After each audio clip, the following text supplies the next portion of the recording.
hapon mga kabaka. Share ko lang tong video ng kalabaw ko.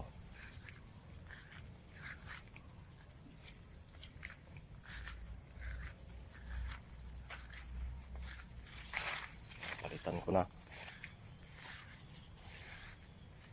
sa kaluban ko.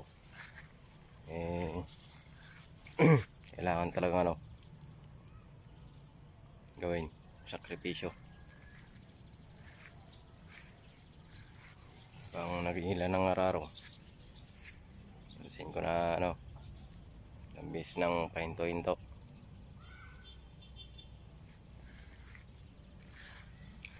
Bata ka parang kumain. Taba. Ito ay meron na siyang 21 years old. Isang bis lang ng anak.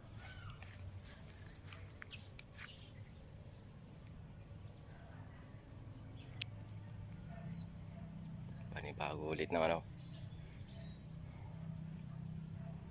kalabaw.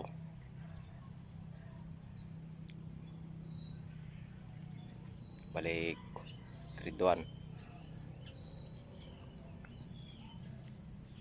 Nagpapahanap ako sa sa buyer ng kalabaw ng binatilyo, yung may lahi, yung mestizo na Bulgarian.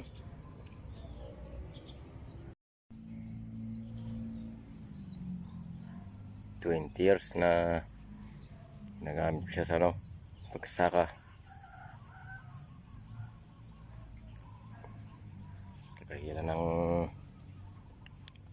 araw saan may nag-hire sa amin. Naarapan ako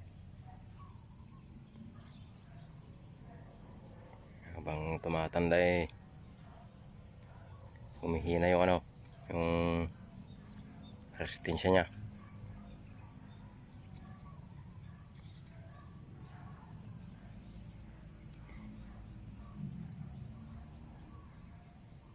Ubos na siguro yung lakas niya. Ito yung unang punter ko mga kabaka.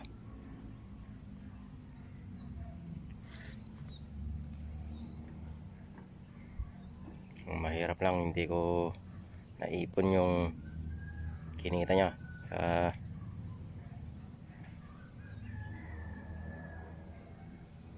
trabaho sa bukid. Ay, traktor lang sanang nabili ko. Sana makahanap ako ng na yung hahanap ng buyer na palit nito. Madaling maturuan at mabait.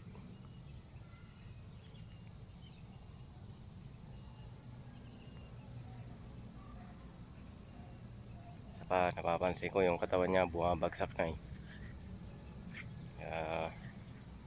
nagdesisyon na ako na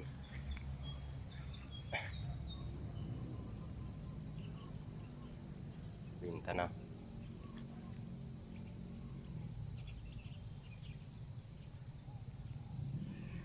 Kasi yung tumanda ng tumanda, pumayat ng pumayat.